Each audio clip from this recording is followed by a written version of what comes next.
Hello मेरे प्यारे बच्चों, स्वागत है आप सभी का आपके अपने प्यारे से यूट्यूब चैनल स्पाई स्टडी पर। सो माय डियर स्टूडेंट, कैसे हो आप? आई होप बहुत ही अच्छे होंगे और ऐसी कड़ाके की ठंड में अपनी रजाई गद्दों में बैठकर अच्छे से एग्ज़ाम 2024 की तैयारी कर रहे होंगे। तो आज मैं वो क्वेश्चन लेकर आया हूँ केमिस्ट्री के जो आपको सबसे ज़्यादा टफ लगते हैं, अर्थात जिस बच्चों पे मैथ में सबसे ज़्यादा दिक्कत आती है। आज मैं इन सवालों को बिल्कुल ईजी तरीके से कराने वाला हूँ।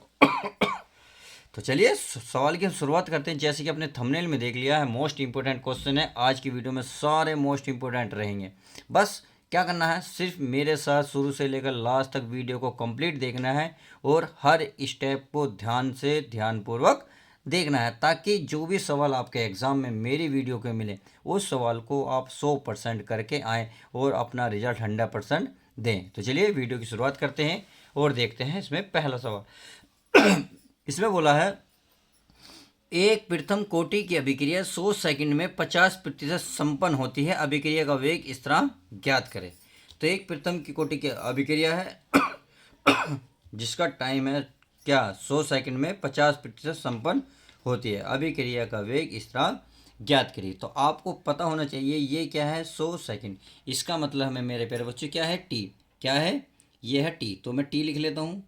टी बराबर दिया है 100 सेकंड। क्या दिया मेरे, 100 सेकंड। अगर ये इस वैल्यू को देखा जाए तो ये क्या है हमारा एक्स, यानी कि 50 क्या है, 50% एक्स का मान है। अब प्रथम कोटि की अभिक्रिया का फॉर्मूला आपको पता होना चाहिए। क्या होता है, ये होता है के बराबर 2.033 बटे में होता है इंटू टी, और गुणा में क्या होता है ए अपॉन क्या होता है, सॉरी लोग लिखा होता है, लोग ए अपॉन ए माइनस एक्स। ये इसका मान होता है। समझ में आ गया?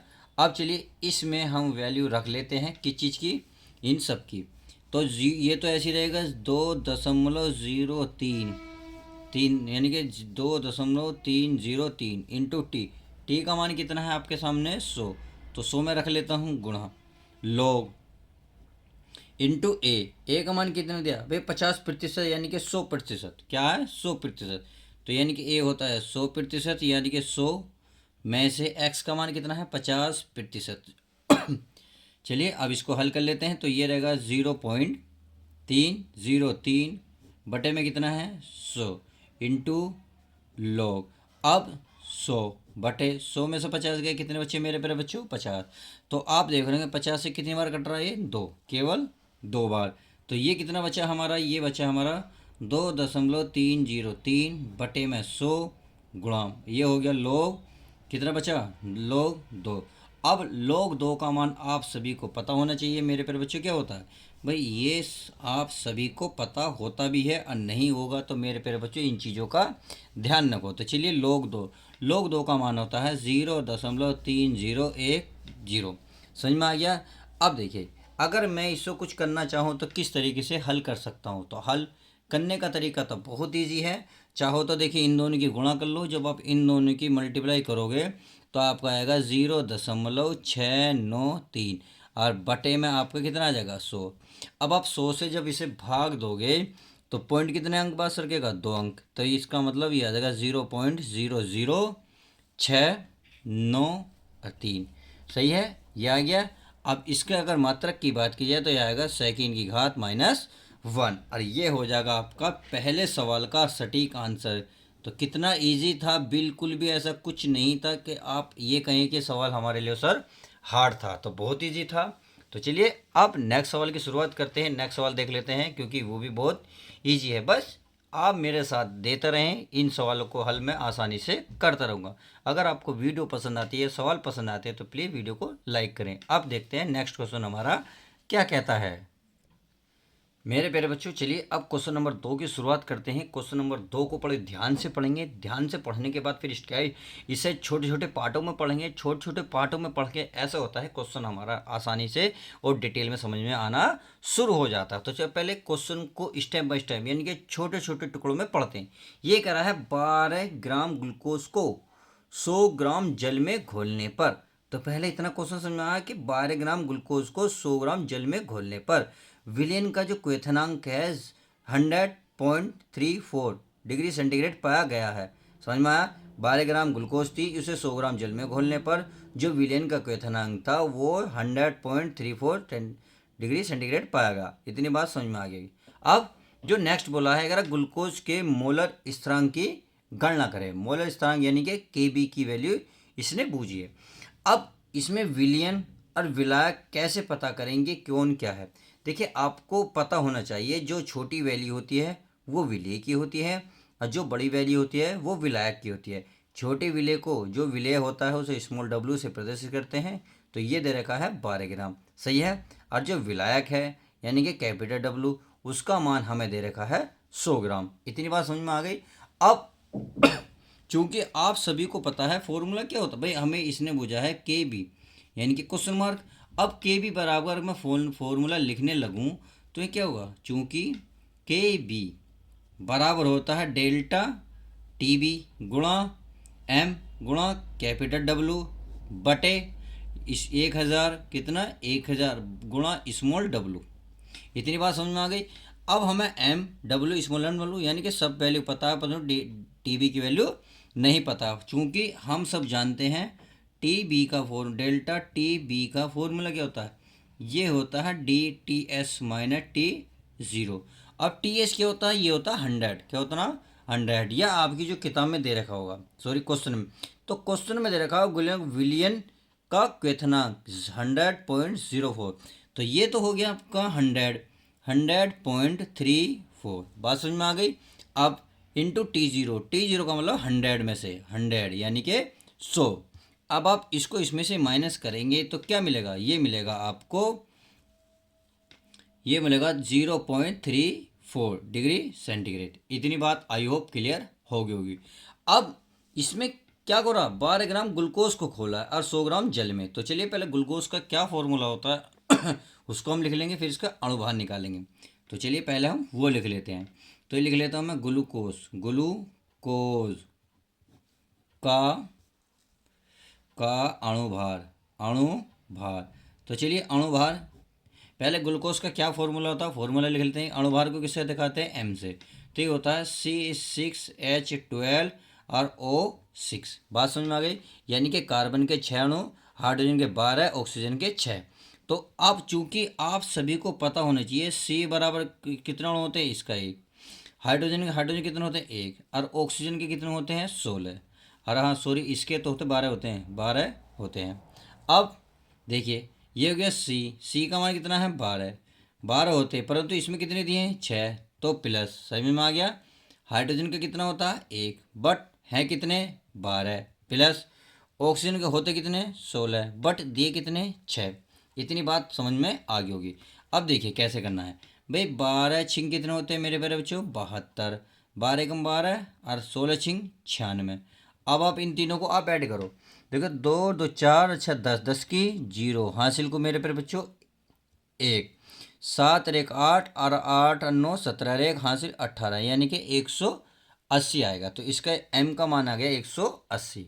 तो हमें सब कुछ मिल गया। अब करना क्या है, इसके फॉर्मूले में वैल्यू रख लेते हैं और आपका आंसर आ जाएगा। तो चलिए मैं लाइन काट लेता हूँ ताकि आपको सवाल इसी पेज पे क्लियर हो जाए, सही है। तो हमें क्या फॉर्मूला था भाई, हम यहाँ फॉर्मूले बोल दूँ भाई, ये हमारा फॉर्मूला था, ये रहा सामने दिख रहा है। तो Kb बराबर डेल्टा Tb की वैल्यू कितनी आई थी, डेल्टा Tb की वैल्यू आई थी, देखो आपको सामने दिख रही होगी 0.34। तो मैं यहाँ रख लेता हूँ 0.34। बात समझ में आ गई। अब आगे देखते हैं m की वैल्यू कितनी आई थी भाई, यहाँ m है तो m की वैल्यू थी 180 गुणा कैपिटल W का मान कितना है 100। चलिए आगे देख लेते हैं, नीचे कितना है दोस्तों 1000 गुणा b यानी कि स्मॉल w का मान बताइए इसमें कितना है, यह है गुणा में 12। अब देखिए जब आप पॉइंट हटाओगे तो नीचे कितना आएगा 100 आएगा, नहीं 100 आएगा, तो 100 से 100 कैंसिल, इसका मतलब 1 0 से ये कैंसिल। अब आप देख रहे होंगे 6 से घटा, 6 दूनी 12, 6 तिया 18, तो देखिए 34 तिया होते हैं 102, और ऊपर कुछ नहीं बचा बटे में, ये बचा 100, यानी कि 100 की 2 में करेंगे 200।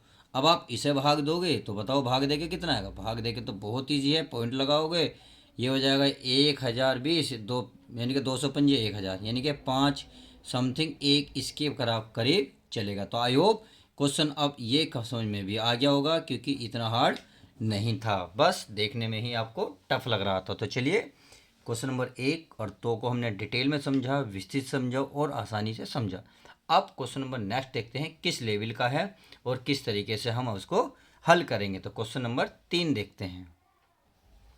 तो क्वेश्चन नंबर 3 देखते हैं और पहले इसको स्टेप बाय स्टेप पढ़ेंगे, यानी कि टुकड़ों में पढ़ेंगे। टुकड़ों में पढ़ते ही क्वेश्चन जो है हमारा माइंड में सेट हो जाता है।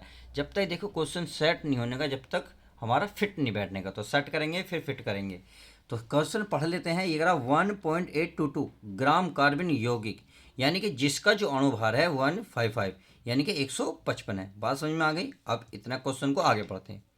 का 100 ग्राम बेंजीन में घोलने पर हिमांक में 0.60 डिग्री सेंटीग्रेड की कमी पाई जाती है। बेंजीन के मोलल अवनमन स्थिरांक की गणना करें।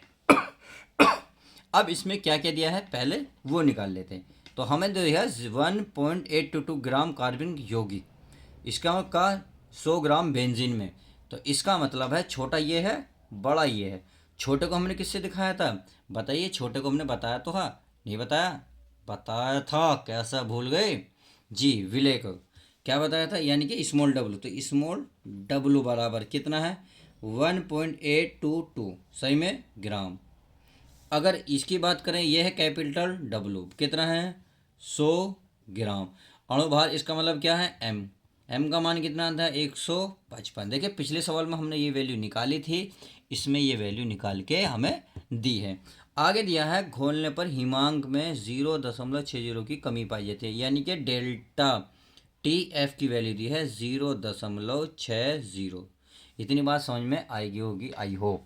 अब क्वेश्चन में बूझा क्या है? ये कह रहा है मोलल अवनमन स्थिरांक की गणना करें। इसका मतलब तो है क्वेश्चन में क्या बूझ रहा है भाई? इसने बूझा है क्वेश्चन में के एफ की मान इसने हमसे बूझा है। तो बस के एफ बराबर क्या फॉर्मूला है वो मैं लगा देता हूँ, फिर क्वेश्चन को हल करना शुरू करेंगे। तो के एफ बराबर है डेल्टा एम, यानी कि सॉरी एम और डेल्टा टी एफ गुणा कैपिटल डब्लू बटे 1000 और गुणा में स्मॉल डब्लू। समझ में आ गई। अब इसकी क्या रख लेते हैं? मान रख लेते हैं। एम का मान कितना है? 155। चलिए 155। डेल्टा टी एफ का मान कितना है? देखिए ये रहा 0.60। 0.60।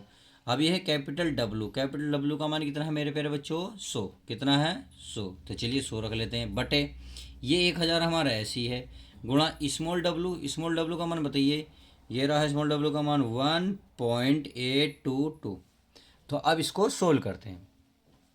अब एक बात बताएं, पॉइंट के बाद कितने अंक हैं? 2। तो नीचे कितने अंक आएंगे मेरे प्यारे बच्चों? 2। इसका मतलब 100 से 100 कैंसिल। अब इसका पॉइंट हटाएंगे तो ऊपर कितना आएगा भाई? 1 2 3 अंक हैं तो 3 0। इसका मतलब 1000 से 1000 कैंसिल। समझ में आ गई। तो सवाल तो ईजी है।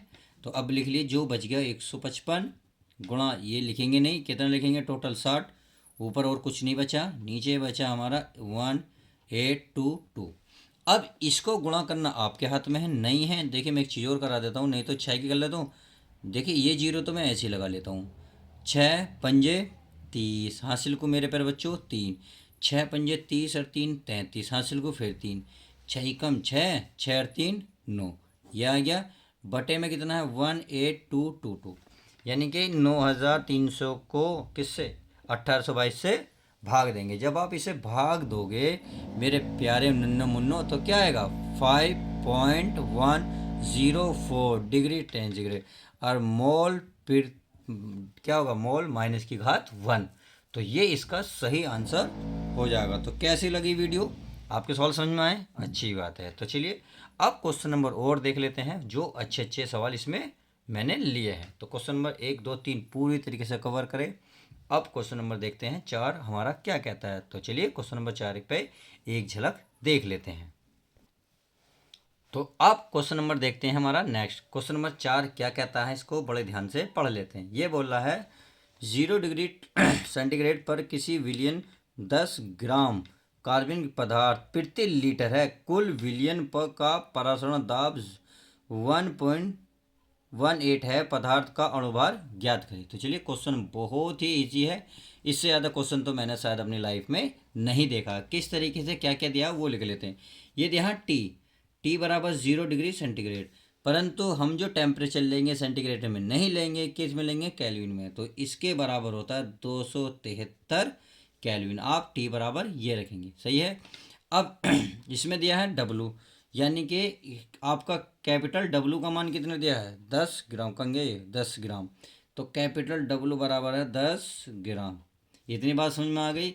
अब देखिए ये जो है परासरण दाब, परासरण दाब को किससे कहते हैं, पाई से, यानी कि 1.18। इतनी बात समझ में आ गई। अब ये जो दिया ना कार्बनिक पदार्थ प्रति लीटर, इसका मतलब ये दिया वॉल्यूम, यानी कि वी का मान दिया है 1 लीटर।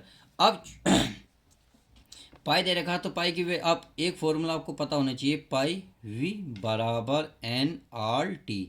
अब आर नहीं है, चूंकि देखिए आप सभी को आर पता होना चाहिए, यानी कि नियतांक है, नियतांक की वैल्यू कितनी है, 0.821। इतनी बात समझ में आ गई, यानी कि आर की वैल्यू ये होती है। तो चलिए अब यहाँ पे किसकी वैल्यू नहीं है, इस सब की वैल्यू है, परंतु एन का मान नहीं है। तो चूंकि एन बराबर क्या होता है, देखिए यहाँ भी लिख देता हूँ, चूंकि एन बराबर होता है W/m। बात समझ में आ गई। तो बस इस रख लेते हैं बे, पाई वी बराबर एन के स्थान पर W/m गुणा क्या है, RT। आप सबके मान रख लो। पाई का मान कितना दिया है हमें, ये दिया है 1.18 गुणा वी का मान कितना दिया है 1, डब्लू का मान कितना दिया है मेरे प्यारे बच्चों 100, सॉरी 10 है तो 10। इसमें एम का मान कहीं है क्या, कहीं दे रखा है भाई, अणुभार तो बूझ रहा है, यानी कि एम तो वन बूझ रहा है, गुणा आर का मान ये रहा 0.821, गुणा टी का मान क्या 200 केल्विन, यानी कि 273 केल्विन। अगर हम एम की वैल्यू निकालेंगे तो एम को इधर लेके जाने पड़ेंगे, और ये वाली वैल्यू कहाँ जाएगी, नीचे। तो इसका मतलब एम को मैं ऐसे लिख सकता हूँ, ये 10 गुणा 0.821 गुणा 273 बटे 1.18, सही है, ये इधर आ गया। अब देखिए कुछ काट फिट करना हो तो करिए भाई। पॉइंट के बाद कितने अंक हैं, 3, तो यहाँ 3 जीरो लगाइए, लग गई। यहाँ 2 अंक हैं तो 2 जीरो लगाइए, सही है। अब देखिए ऊपर कितनी जीरो हैं, 1 2 3, तो 1 2 3, तो इसका मतलब 1 2 3 जीरो हमारी कट गई। तो यहाँ मैं लिख रहा हूँ एक की गुणा इसमें करेंगे तो ये तो रहेगा 821 गुणा 273, सही है, बटे नीचे क्या बता 118, सही है। अब क्या करना है दोस्तों, इनकी दोनों की गुणा करके जब 118 से भाग दोगे, देखिए मैंने ऑलरेडी कर ही रखी है, क्योंकि टाइम वेस्ट होना है यार, वीडियो लंबी बन जाएगी, उससे कोई फ़ायदा नहीं है, इसलिए मैं इसका आंसर डायरेक्ट लिख रहा हूँ 1189.4, और यही इसका क्या हो जाएगा, आंसर हो जाएगा। तो आई होप क्वेश्चन नंबर 1 2 3 4 पूरे कवर करा दिए हैं, वो भी इजी तरीके से। वीडियो कैसी लगी लाइक करके ज़रूर बताएं, कमेंट्स भी करें आपको वीडियो कैसी लगती है। तो चलिए मिलते हैं किसी और यूनिक वीडियो के साथ, जब तक के लिए दोस्तों good bye, take care, love you guys. और हाँ, चैनल पर नए हो तो प्लीज़ चैनल को सब्सक्राइब करें। मिलते हैं नेक्स्ट वीडियो के साथ।